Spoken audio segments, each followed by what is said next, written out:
There's a formula to it. A very simple formula. What an excellent day for an exorcism. Fuck the prime time, bitch! Don't you blame the movies. Movies don't create psychos. Movies make psychos more creative. What's going on, everybody? Take two of this intro. We're going to be diving into a film series which I had never seen all the way through, and I finally have, and it's one of Sean's favorites, if not his favorite, the Scream series. Is it your favorite franchise of all? Yeah, definitely. I would definitely say that it's my favorite and contains some of my favorite movies. I have to say that even though I did a ranking list of these, I thoroughly enjoyed all of them. Unlike other series like Nightmare or Friday or Halloween, whatever, you pick and choose, and you like some of them just because they're ridiculous. But with the Scream ones, they were all, even my lowest ranking one was still decent to watch. Yeah, I mean, it helps that it's the same director all the way through and that there's less of them. That is very true. The sheer numbers alone, I think, is what probably makes it great. And I hope they don't just crank out 9 Scream movies. That would be awful. You're about to be really disappointed depending on how this Scream 5 thing goes. Is there another Scream coming out? Yeah. In January. The guys that did Ready or Not are directing it. I never saw that movie. I've heard good things. It's very good. And so yeah, Scream 5 comes out in January, and I don't know, maybe it'll bomb. Where do you think they're going to be able to take this series after Scream 4 without rehashing the same thing over and over? We can maybe circle back to that at the end after we've talked about these movies. Okay. Like what we Sounds good. Yeah. Because Scream 4, the way it ended, I was like, I don't know how they could do more. So that makes sense. Yeah, we can talk about that. Since you're the Scream fanatic, I guess we can go one by one down the list, or we can just give our whole list. But I'll let you go first. I'll let you take the floor since that's your whole world. Did you want me to like rank them or just like kind of give general thoughts in each one? I want to hear your rankings. I'm curious to hear where you have them because I think my ranking list is kind of messed up. So I want to hear. My ranking list is very easy. Best to worst, 1, 2, 3, 4. I think each one is a little worse than the last. I think part of that is just because Scream is a very fresh and original kind of movie. And so when you do sequels to that, it's naturally not going to be. So with each one, especially by the time you get to 4, there are cliches and expectations around Scream as a whole, which is kind of a weird thing the later sequels have to deal with. Yeah. My list, I was looking at other people's online just to see where mine kind of fell, and apparently I'm pretty fucked up because I got from best to worst, I got 1, 3, 4, 2. Huh. Yeah. That's interesting. I have a guess why 2 is last. Do you mind if I guess? Let's hear it. Because Randy dies. No. Oh, damn it.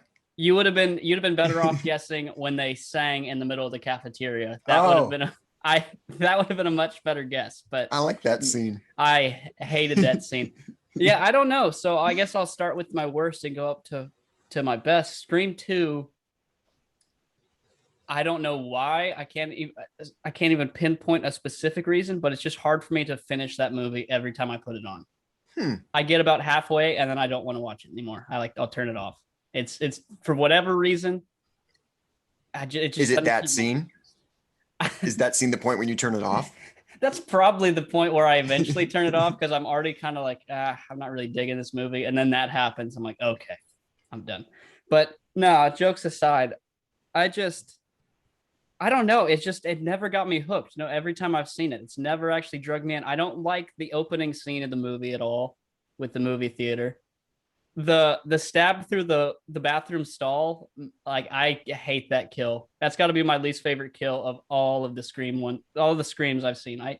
The only other one I think is worse than that is the garage door one, or is that the first one? Am I thinking of the right Rose one? McGowan's death when she like gets in the doggy door and then goes up. Yeah.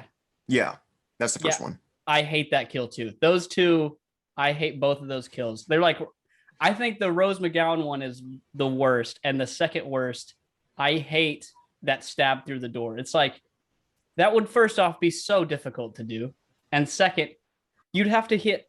You can't see on the other side of the wall, so where your knife goes, you have 10 feet by 10 feet of room you could hit, and you hit right through his ear. Nah, I don't like that kill. That movie theater, they're really skimping on their stall doors, just made of paper. That's what I'm saying. They made it out of cardboard or something. The Jada Pinkett Smith part, when she got stabbed, and the chaos of it was kind of cool. I don't like her acting very much, but I thought she was cool. Like pause it whenever she like looks at the blood, right? And then he turns with the knife, pause it on her face. It is the worst acting. I hate it. And but it's cool how she gets stabbed and then people don't know. I've never been in a movie theater that hectic before in my life. That would be crazy. Yeah. Or that just fun. Like everybody's in costume and throwing things and their ghost faces flying through the air. Yeah. I would love that. I've done like Rocky Horror Picture Show stuff where you go and see it in person and they act it out and it gets wild. That's fun. But for the opening of a movie, I'd actually be pissed if I was in that theater. I'd be like, man, I'm just trying to watch the new Stab movie, for Christ's sake.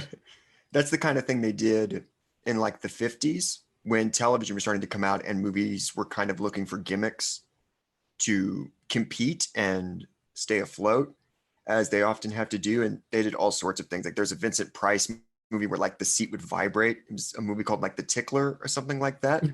And so like Vincent Price would be like, oh no, the monster's loose. And then like the seats would like vibrate as if the monster was like attacking you. It kind of reminds me of stuff like that. I remember one time going on a ride. It was at one of the, I think, whatever Disneyland or Tingler. whichever one. Sorry, Tingler. Tingler? I've Not never Tickler, heard of that. Tingler. Yeah. They had something similar where it was on the screen. It was supposed to be like a bunch of rats kind of running towards you. And then on the floor, they had like little, it was almost like a wheel with like fur on it kind of. So it would hit the bottom of your, it would kind of hit your legs and stuff. So it would feel like there were rats running all over the place.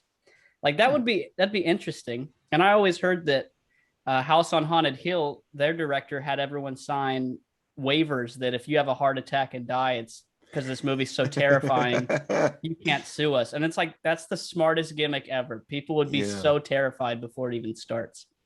So yeah, the opening scene, not a fan. I do like Randy's character so much. That is a shame that he died.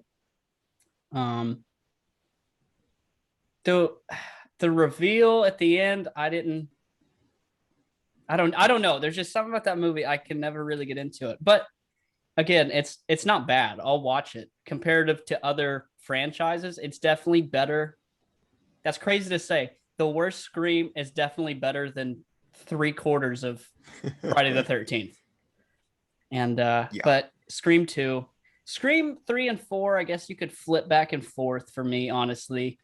I'm just basing mine strictly off enjoyment, not like how it's filmed or edited. Like when I sit through it, if I just enjoyed the watch. And 4 was cool.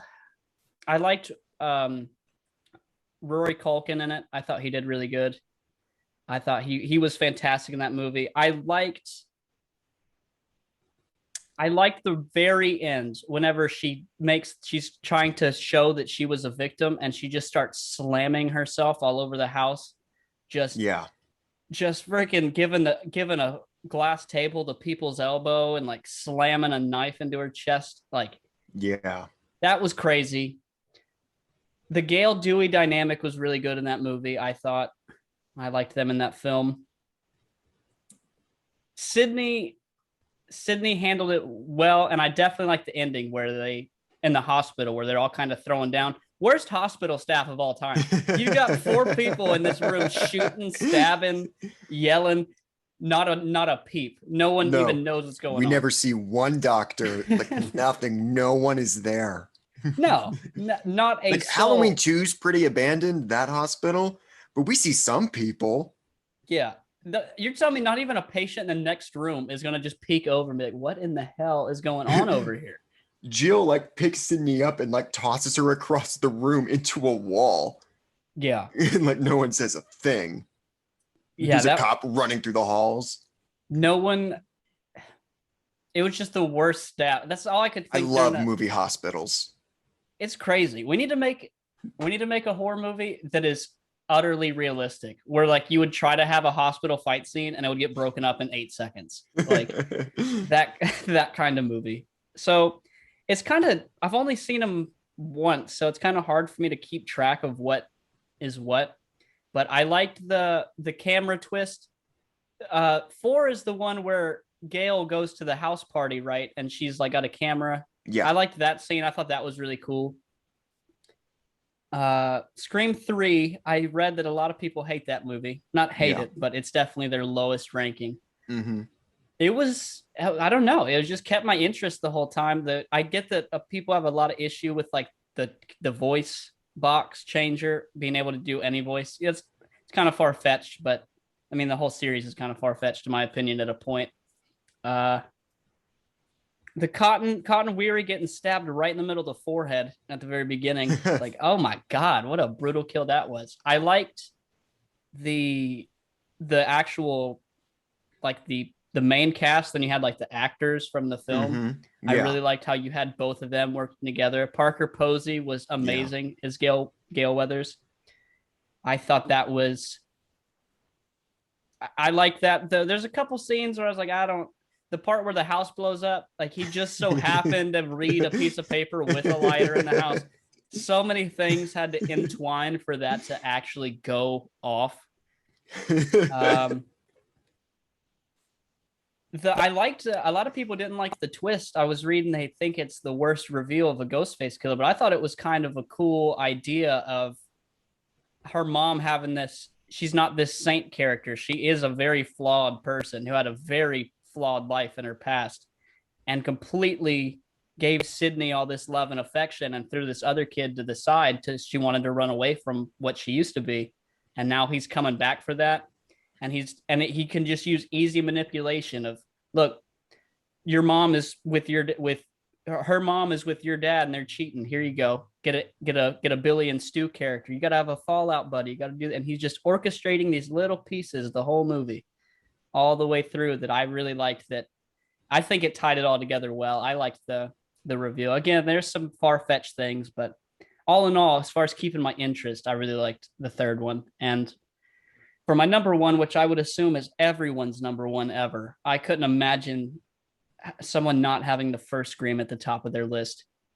It's just fantastic. I mean, there's nothing I can say about this movie that you're not going to say because it's just perfect. The way it's laid out, that it's that first intro, I guess, minus New Nightmare, I guess, to being that meta style of movie where you're kind of in on it the whole time. Matthew Lillard's one of my favorite actors of all time, and he really does amazing in that movie. I love him. Randy, great character. There's so much about that movie that it's hard to even. We'll have to just talk about that one separately. I'll hear your list because Scream 1, I feel like we could talk about for a while because there's just too much going on in that movie that's great. That I guess break down your thoughts of the films. What do you think about 2, 3, and 4, and what you liked and disliked? Gosh, you just kind of sitting there staring through so many kind of hot takes on this series at me. I was just trying to absorb them all. So I think it's important for me to mention right off the bat that the first Scream is just my favorite movie. Like just ever. I think out of any genre, franchise, anything? Anything, any movie. It is my favorite movie. I love it so much. I rewatch it quite a bit. I've definitely seen it more than any other movie. And I grew up with the trilogy. Like there's some of the earliest movies I watched as a kid, and even at that age, just watched them all the time, usually together as a trilogy. Like I can't remember seeing either of the first two for the first time, but I do have a very vivid memory of my mom coming home from Hollywood Video with the Scream 3 VHS. Nice. And so all three of those movies are very much wrapped up in nostalgia and, the fondness that comes with that. Scream 2, I absolutely love as well.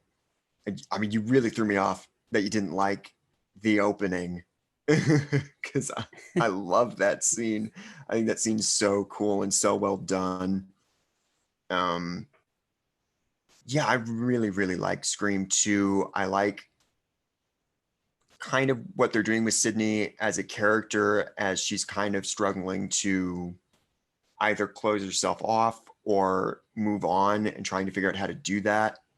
And then that leads nicely into 3, where she decides to close herself off and just go live off in the woods by herself, which I always thought was a neat kind of trajectory for her character, which is impressive because these weren't all written at the same time. They're written and made separately. And yet I do think they're, at least in terms of characters, very consistent with each other. I love doing Gail's dynamic in the first 2. I think they're really fun, interesting characters. I like the kills. I like the killers. I think Mickey in Scream 2 is a lot of fun. I like Billy's mother coming in as a killer. And I like how they sort of reference other female killers to set up the idea that Billy's mom comes in. They specifically mention Mrs. Voorhees, which I thought was a really sort of clever, subtle way to hint that a Mrs. Loomis was going to make an appearance. 3, I do love because I grew up with it. That to me is probably the most flawed one, even though I enjoy it more than 4. Part of that is the tonal imbalance.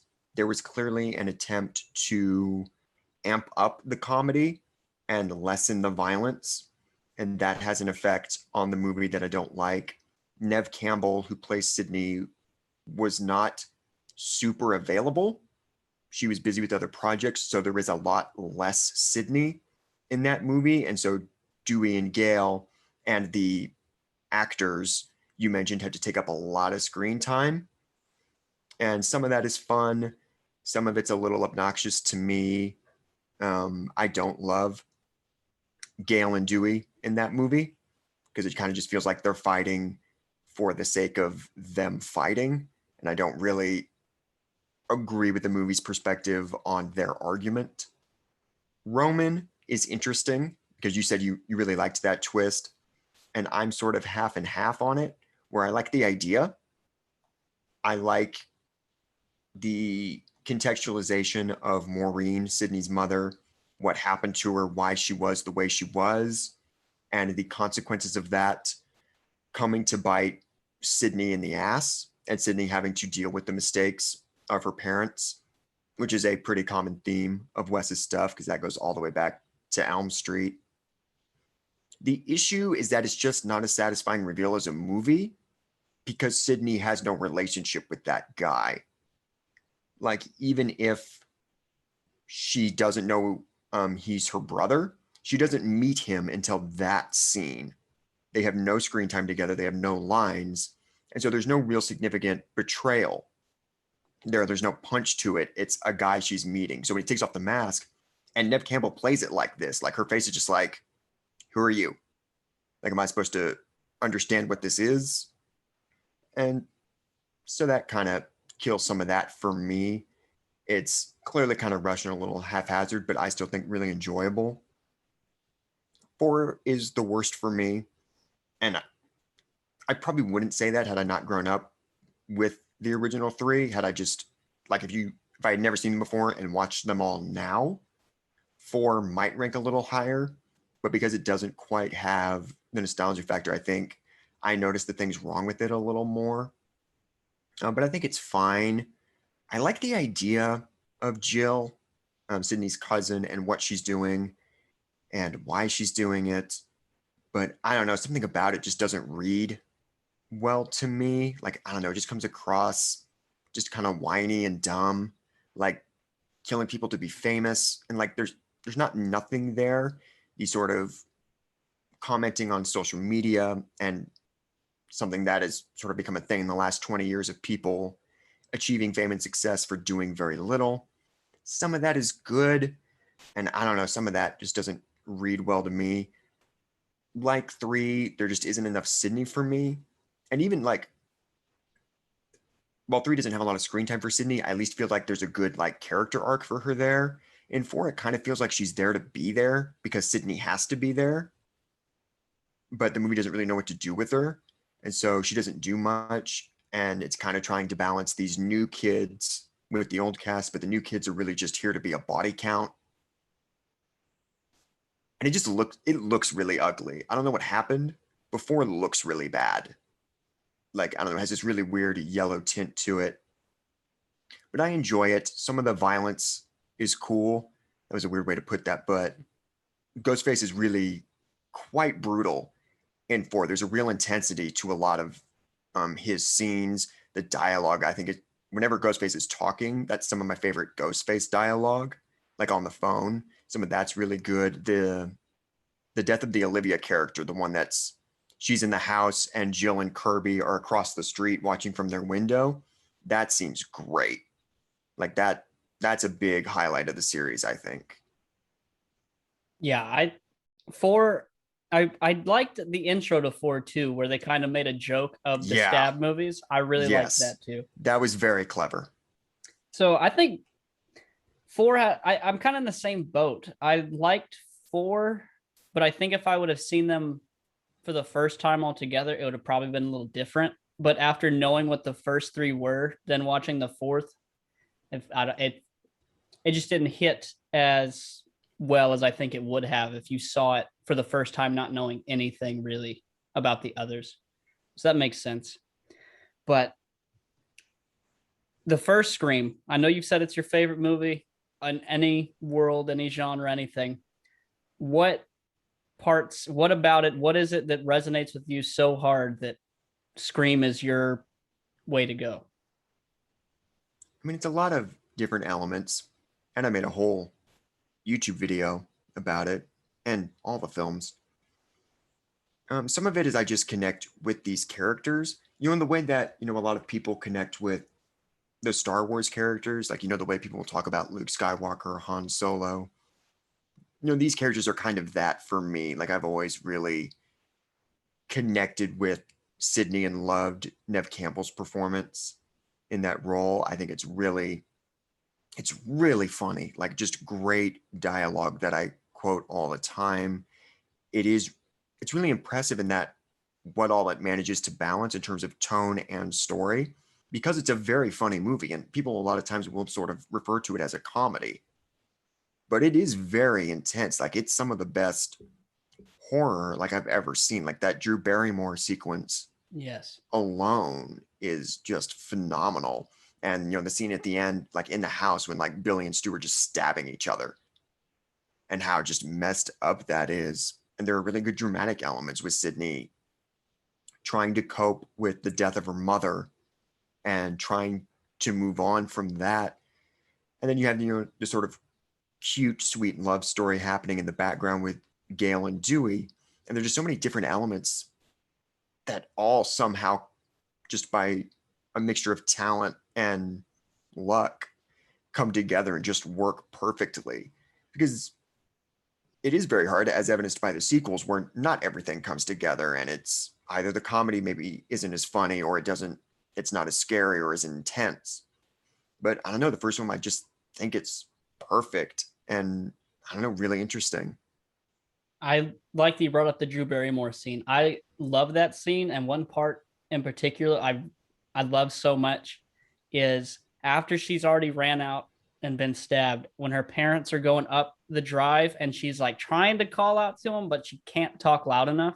Mm-hmm. That part gets me. I'm like, that'd be awful. And some people might think like, how would you not see someone on the ground? But it's like, if you're walking in your house, you're not paying attention, you're not thinking someone's going to be laying on the ground over there, you can't hear them. Your parents, you just walk right in the house. You wouldn't know. And it looks like she's kind of at a corner, like she's at a bit of an angle. I could see them not seeing her. Yeah, that's what I'm saying. There were some, I tried to do as much research as I could on these, and some people were saying like, how could you not see your kid not to the left of you? But it's like, if it's nighttime, you're not paying attention, you're talking to your wife, you had a good time, maybe a couple drinks, whatever, you're not paying attention, you're not going to hear or see your daughter. And I like that they didn't make it where she could blood curdling scream, because if you've been stabbed that many times, Yeah. you're not going to be able to project out enough to be able to be heard, because you're losing blood at a ridiculous rate. I love that part just for the way how I feel true to life it would be. Like how close you could be to somebody, but it doesn't matter. They don't know you're there. You're dead. And then they top it off by forcing the parents to listen to the end of it on the phone, which is such a good, intense choice. It's so horrific. And I love, I'm sorry not to interrupt you, but just because we're on her death, they set up in dialogue that character sat next to Sydney in class. And then we cut to Sydney in class just having to stare at that empty seat, knowing that person just got gutted the night before. These kind of movies don't really do that. That's one of the things I like about Wes and his slasher films, is that they take place over a longer period amount of time. And obviously like Halloween and Friday the 13th can't do that, because that would sort of break the premise of it taking place on those days. But what happens is that the deaths have to be very quick and then you move on. Whereas because like Scream and Elm Street take place over the course of like a week, you get to really like force your characters to sit in the deaths and really have to deal with them. Like you go to funerals and stuff like that, which is a touch Wes always has that I like. Yeah. I'd like to give a quick shout out to Sidney Prescott for not having any insane amounts of PTSD over 4 aggressive massacres. She's pretty level-headed considering everything she's been through her entire life. It's kind of insane. Yeah. Well, I mean, she wrote a self-help book. Like, just if you look at the basis of her life, like as much as we know about her. Okay, so her mom cheated on everybody. Now she's dead. Now her boyfriend, who she never gave anything to, finally was like, we could have a PG-13 relationship. He tries to kill her with his best friend. Then you go to the next movie, she's off to college. Oh, I'm over with that life. Thank God. Nope, psych.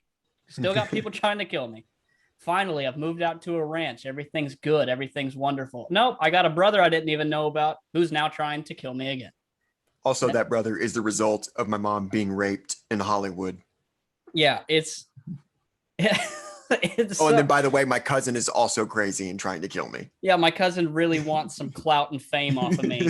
So I'm get the Instagram likes. She really wants Instagram followers, so she's gonna kill me. And she's sitting here like, I'm only fucking 32.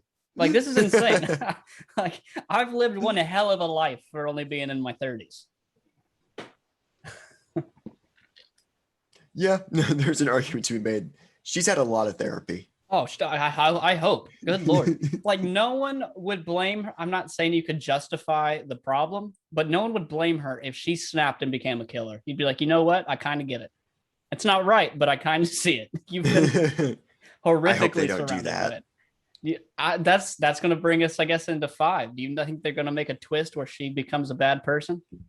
That's something that I remember when Scream 4 came out, there were all these like theories, and it's funny, the second Scream 5 got announced that a lot of the same stuff immediately came up again. The 2 big points being which one of the main 3, our main surviving trio, are going to die, and will one of them become a killer? And I don't know. They could do whatever. I guess I'm just so disconnected from the idea of more Scream that I don't even care what they do. I'm not going to see it. They could. I think that would be a really stupid story choice to just like have her fight, like go through everything she's gone through only to become a killer herself. I think that's a really unsatisfying choice. And I think it'd be really unsatisfying to kill any of them at this point. Like they've gone through so much, like in 4, because they kind of do the fake out Sydney death where they make it look like she's dead for a minute. And like, Sydney going through all of that to get killed by some punk ass kid? That would suck. Like, it would suck. Like at least like when Nancy dies, and I don't like that Nancy dies in Dream Warriors, but at least she takes Freddy with her. And it's like Freddy. It's not some new random villain. Like she goes out taking Freddy out. Like imagine if, remember the Friday the 13th movie that does the copycat killer? Mm-hmm. Imagine if a Halloween movie did that. We got a copycat, not Michael, a copycat Michael Myers, and that killer killed Laurie. Would that be satisfying? It's like, no. Like, I don't want to see that. So I think that just kind of be bull. I have no idea what Scream 5 could do. Any idea that I've heard is just Scream 4 did that. Like, I have my problems with 4, but I think it updated it to the modern day as best as you could. Like, I liked the idea because with smartphones, like, it's harder to be a Scream killer in the age of iPhones. I liked that the killer was stealing phones. Like, it wasn't cloning cell phones, whatever that means. He was just stealing everybody's iPhones when he would kill them, which was kind of creepy. And like making it a passing, because that's the only thing people seem to think is that it's going to be a passing the torch kind of thing. Like a lot of these modern sequel reboots is we're going to have a new sexy young cast and our old people are going to be here to sort of pass the torch, whether that means they die or not. And 4 made fun of that. Like, that's part of what 4 is about, is that there's this, that in universe, the characters, the killers are trying to make that happen. They're trying to become the new generation Sydney. And 4 says, fuck that. That's dumb. We have Sydney. Yeah. And so like a Scream 5 doing that just feels pointless to me.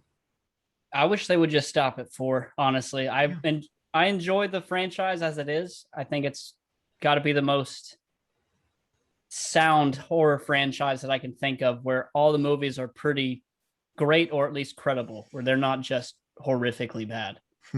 And I feel like there's not much to gain and a whole lot to lose if you make another one. The gain is you made a 5th movie that wasn't bad. Yeah. The loss is you just broke every loyal fan that you've had through these first 4, and now you just pissed them all off. And I liked the idea that there was an entire series directed by one person, because that's pretty rare. And so the idea of doing more after he's passed away, and like they have all these interview quotes where it's like, oh, it's honoring Wes. I don't know if they get to say that. Yeah, unless what else are they going to say? But they shouldn't be doing it without Wes. Yeah, it's weird to say it's honoring him. I've always found that weird when it's like, if he asked, it would be cool. I was thinking it would be cool if Wes Craven, he had written out, like, if I do pass and someone wants to make a Scream movie, I want this person to direct it. I like these directors, these actors, that would be cool. Like for Walk the Line with Johnny Cash, that his life story, he wrote the people he wanted to play him and his wife and all the people. He said who he wanted to play him if they made a movie about his life, and they did that. I thought that was awesome. So to say it's honoring him, but you're not taking any directive from him, it's not honoring him. You're just making what you want to make. That's not really an honor to him. So I'm sure I'll end up seeing it, but I'm very curious to where you're just taking a hard stand, not going to watch it. Yeah, no. Boycotting, man. I mean, I wouldn't put it like that because that's obnoxious, but just for me, I don't need to see it.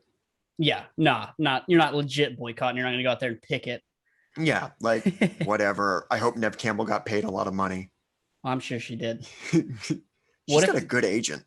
What if the twist is Gail Weathers wants to write a new book because she can't think of anything to write, so she becomes the killer so she can have the inside perspective. That's just so corny to me. I'm trying to figure out a way how you could make, because I feel like the twist has to be someone in the main 3 has to be a killer at this point. I feel like that's what they're going to do. So cheap.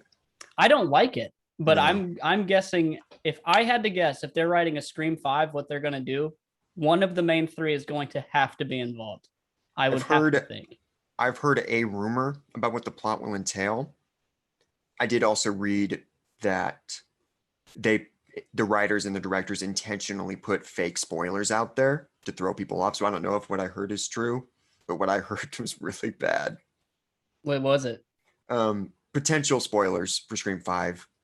I don't know if this is true or not, but the thing that I heard is one of the new characters is the child of Billy Loomis, with the idea being that Billy cheated on Sydney before the events of the first film, and one of our new characters is that baby.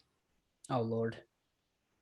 Again, that could be fake. That could be something they just put online to fuck with people, which I think is very funny. That is funny. But that rumor got passed around quite a bit. I don't want any of these. Any of the fake storylines we've made up and the one we just said, I'm not for any of them. I think they should just hardline stop on Scream 4. I will say they can't make anything worse than the TV show. I never watched the TV show. So there are two versions of the show. So the first version was on MTV and was pretty much Scream in name only, which was very, very strange. Like it was just a generic slasher kind of thing. Didn't wear the costume because I guess they didn't want to pay for it. Because, you know, the mask, they didn't come up with that mask. They just found it at a house somewhere. And I guess for the show, they didn't want to pay for it. But I watched like the first 2 episodes and noped out of that.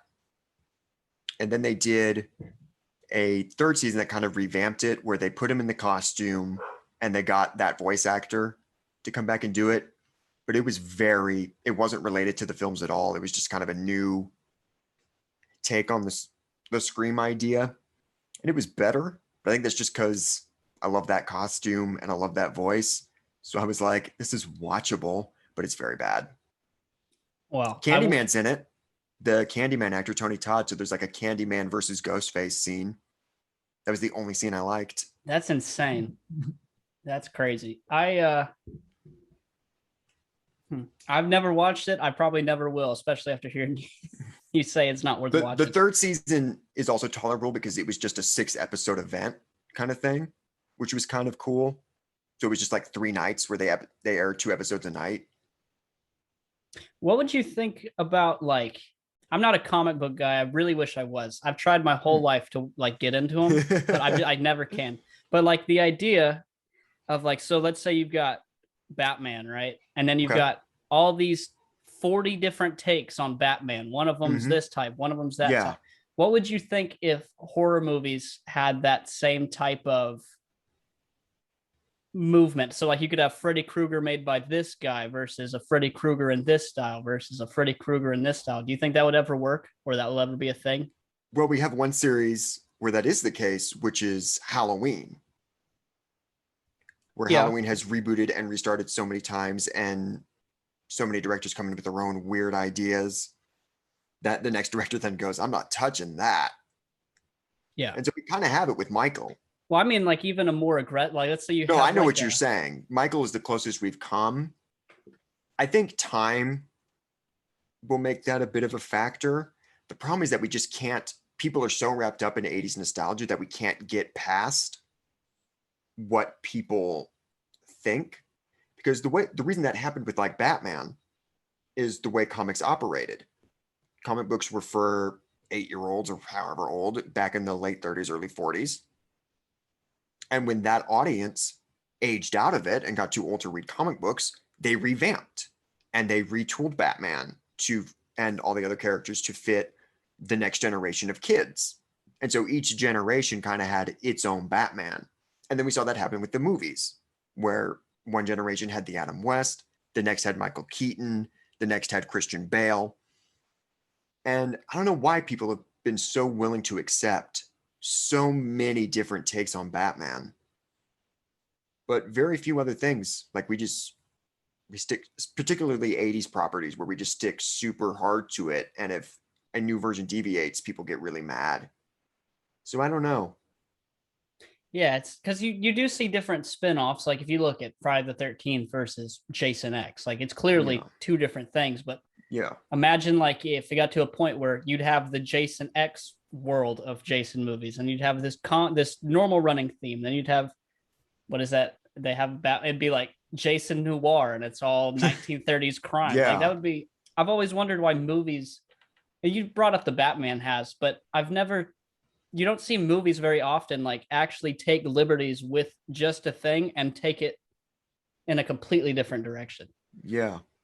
I'm waiting for that I feel like it's a matter of time. It's going to I feel like it would happen at some point. There's only so many remakes of a remake of a remake of a remake you can make until it's like it's got to go somewhere else. I mean, Nightmare on Elm Street's been around since the early 80s. Like, if you revamp it for the new generation, but it's the exact same character doing the exact same things, Yeah. but it's just filmed in with better equipment. Sure. Like, I'm hoping someday it takes a twist, and it sounds like with that Scream series, maybe they tried to do that and it just didn't work out very well at all.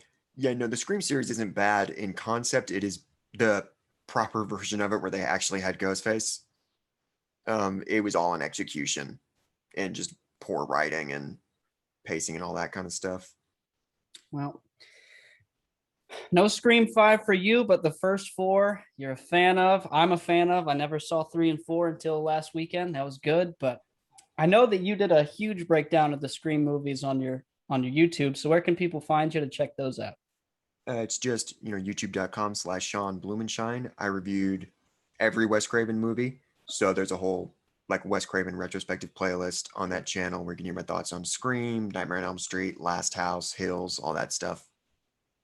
There you go. It'll be linked down below for everybody. I'll have my stuff linked down below, Partial Artist Podcast, where I talk about all things. I've been kind of messing around doing different live streams and trying to make new videos and do things just to see what I can make. But all that'll be linked down below. Every other Wednesday, you can check out a new episode here of Horror Thoughts. And let us know what your lists were, how you compare, how you rank, and what topics you want to see us cover next. With that being said, that's all I got. That's the episode for me. Sean, you got anything you want to add? Nope, we're good. All right, guys. Well, we will see you all in another episode.